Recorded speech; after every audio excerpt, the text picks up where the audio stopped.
Hey, Bold and Beautiful, 4739, 2006.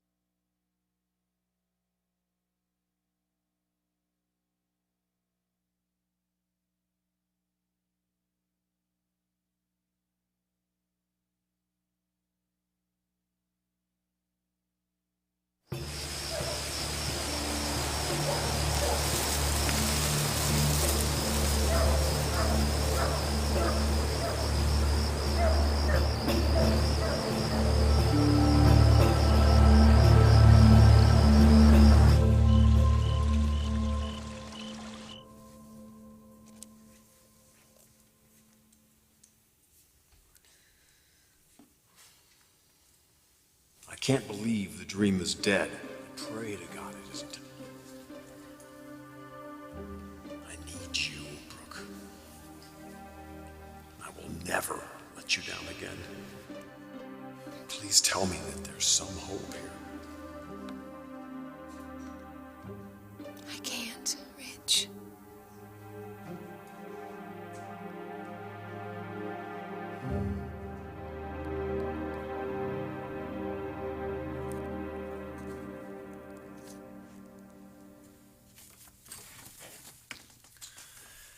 You're working late. Don't worry, everybody knows this is your office now. It's just dropping off some sales figures. Looks like we did pretty well in Europe. Thanks to you. I didn't go over there to play around. No, and you couldn't wait to tell everyone how well you did, huh, Ridge? Especially me. Well, you are the president, Thorne. I think you'd be happy there's some work going on around here. Given Mother's not-so-stellar business decisions, this company's actually still making money. Don't you have someplace better to be tonight, Ridge? I'm not going to let this company flounder, Thorne, no matter what's going on in my personal life. So this is your new home? Is that it? The one place you still feel needed? Truth is, Ridge, you have nowhere to go. No woman who wants you. Well, thank you for that generous summation of my life. For your information, Thorne, one of the reasons I lost Taylor was because I was over in Europe covering your butt. You didn't lose Taylor, Ridge. You walked away from her for Brooke. And now Brooke doesn't want you either. It's funny. All my life I had to hear about me being the loser. You feel vindicated now, Mr. President? It does feel good, but I'm talking about family, Ridge. The way that I handle my life. See, I have a wife at home that I love, who loves me, and we have a beautiful daughter that we adore. Well, gee, all you need is your pipe and slippers, then. It may not be as glamorous or as exciting as yours, Ridge, but it is one hell of a life. That sounds like a beer commercial, Thorne. You know, I'm glad I'm not like you, big brother.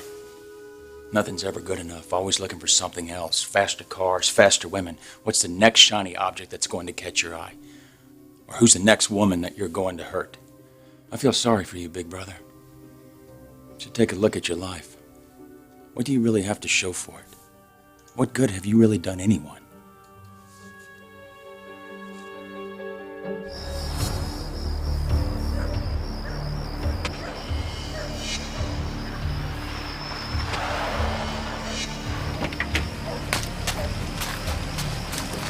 Taylor!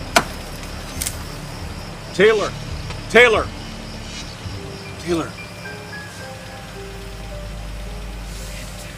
It's okay. You're gonna be okay. I'm here now. I'm gonna take care of you, okay?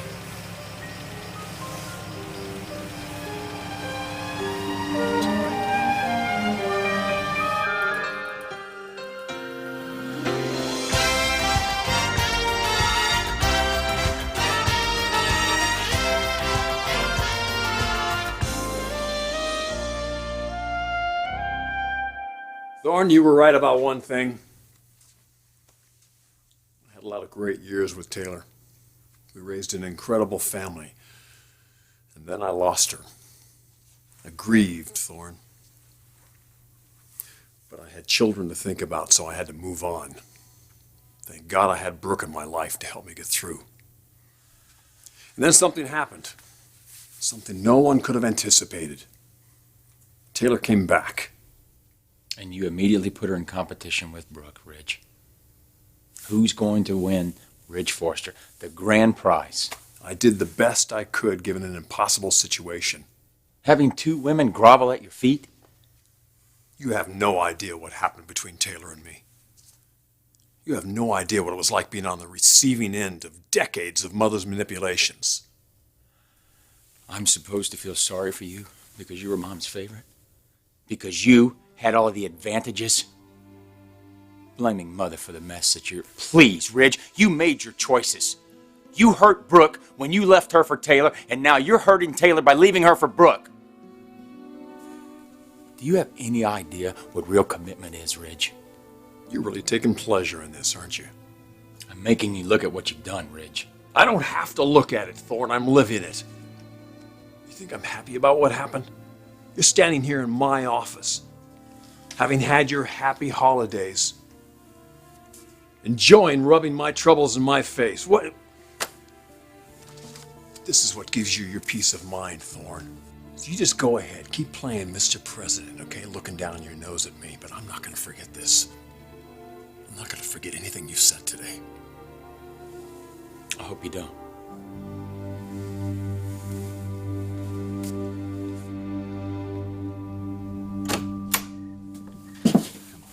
Why don't you go sit down over there, okay? I'm fine, Hector. I don't even think I'm hurt. Yeah, well, you might have a concussion. I know where I am. I know who you are. There's no concussion. Right. Do you know who the president is?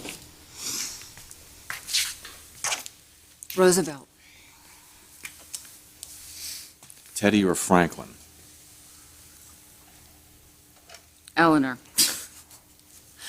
Do you know how lucky you are? Yes.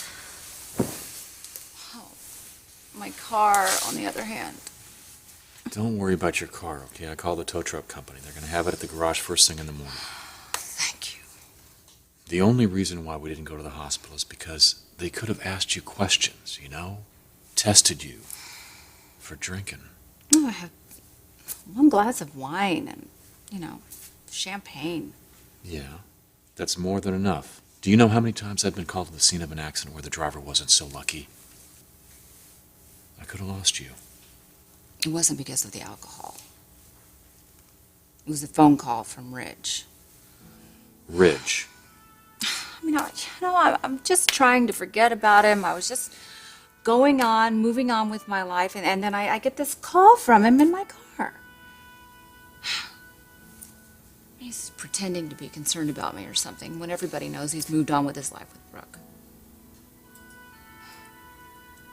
And I hung up. I was upset. And that's when I lost control of the car.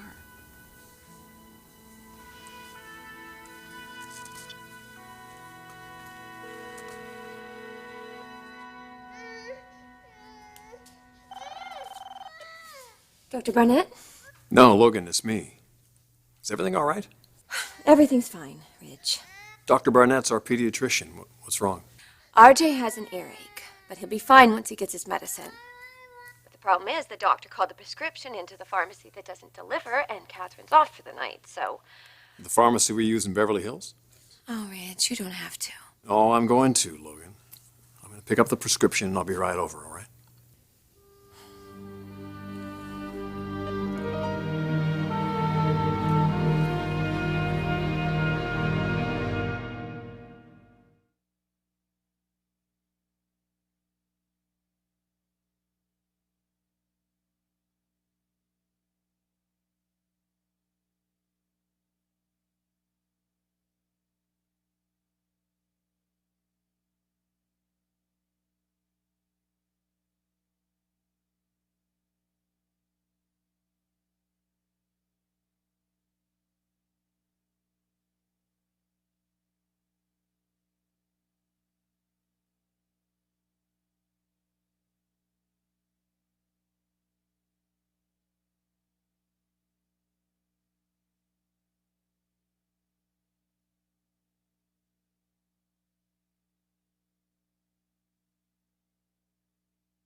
You're going through a rough time, Taylor.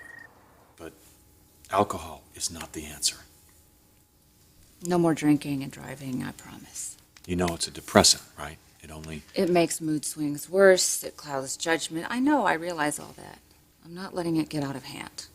Okay? It's not like I'm slamming back shots of tequila or something. I call it self-medication. I know that it's not the right thing to do. I know that. But it's just it's a temporary stage. It's something I've got to work my way through. And if a glass of wine maybe gets me through that now and then. You barely weigh 100 pounds. It doesn't take much. You calling me a lightweight? Yeah, I guess I am. I know what you're going through is a temporary situation, a stage in your life.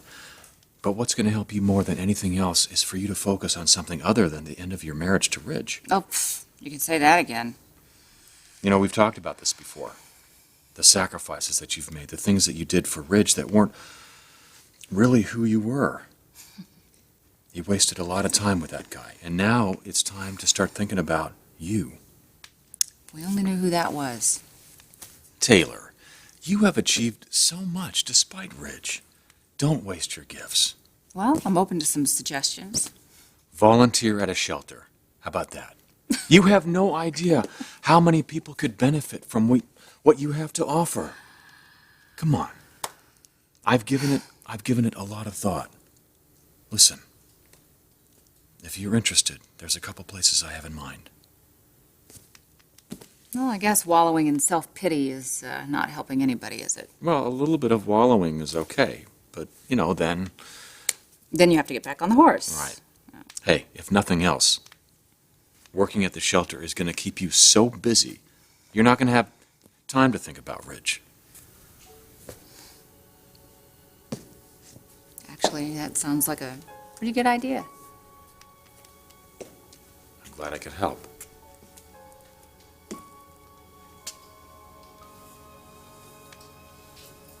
It's just it isn't what I expected at this point in my life, Hector. Honestly, I'm a little scared.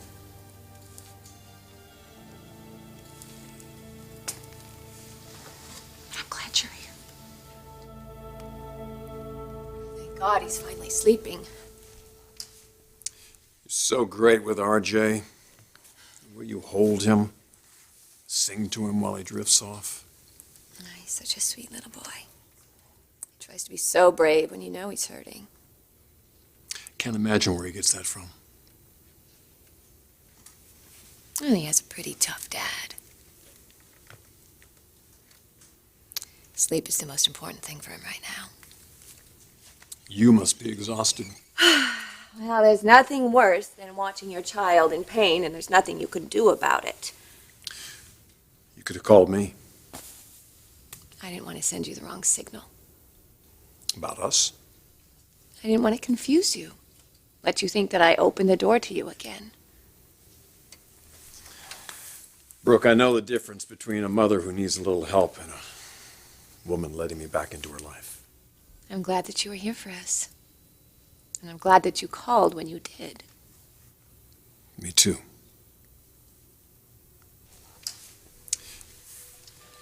Been thinking a lot about what you said to me earlier. How you put your faith in me. I let you down. I let us down. Our dream. You know, I've been thinking about that too. And I think I was foolish to even believe in that dream. Romantic love. I mean, it doesn't exist. Only in novels. It's not lasting or it's not real. Well, you see, that's where I think you're wrong. What we have may exist in novels, but it's here too, Brooke. Maybe once upon a time. No. It's forever.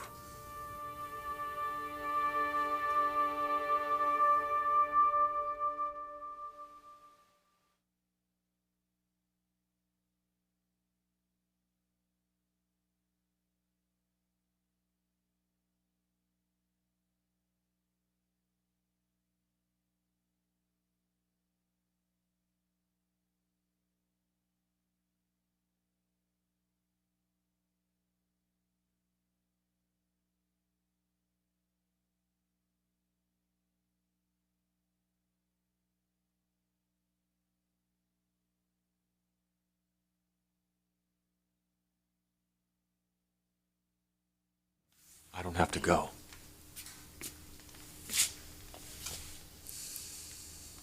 Yes, you do. Is that what you want?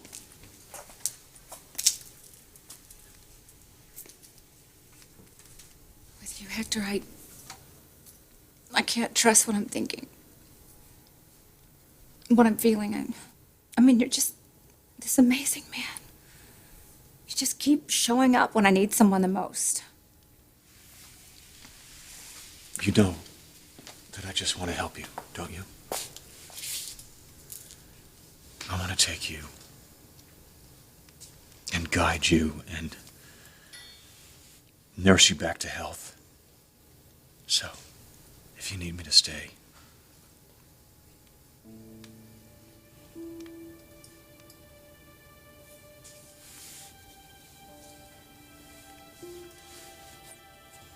It's too soon. when you're ready. I know you hurt, Taylor. I really do. But I'm happy for you. I'm happy that you're free of that burden that's been dragging you down and holding you back. I know you don't see this, but I do. You're the most amazing woman that I've ever met. And nothing can stop you from doing great things. And hopefully, one day we'll be doing those things together.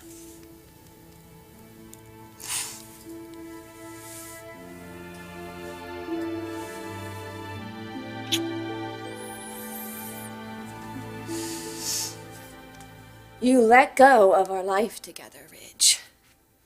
I gave you everything that I had. And I trusted you never to let me down. And you walked out on us. Me and our family, a family that you wanted for a long, long time. Just to be with Taylor. Came back into my life after I thought she had gone forever. I'm not trying to make excuses, it's just that those kind of circumstances, whoever would have imagined?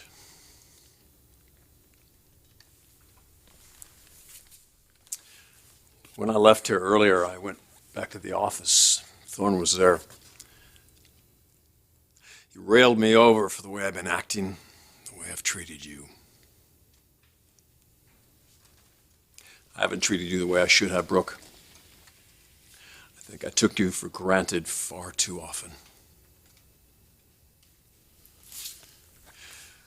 But that's not going to happen anymore, Brooke.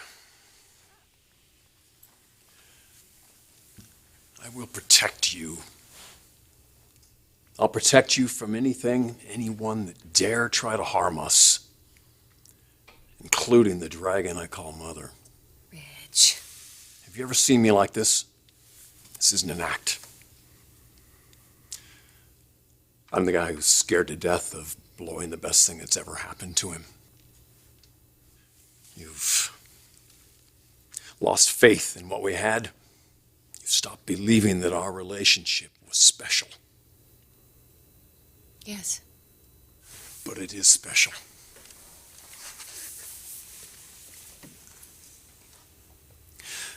I know I've seemed to have done everything possible to kill what we had. But I'm not going to let that light go out in you. I know what we share. And I know that you are what I need. Someone who believes that anything is possible. I believe it. RJ and Hope, who better than you and I as parents to teach them that they can conquer anything in this world if they just try. I need you in my life, Brooke. Forgive me. Don't let our love story end. It may be a little threadbare. Maybe pieces of it are a little shattered. But it's not the end. And it can be better than it ever was if we just let it. This right here is the middle of our love story, Brooke. Not the end.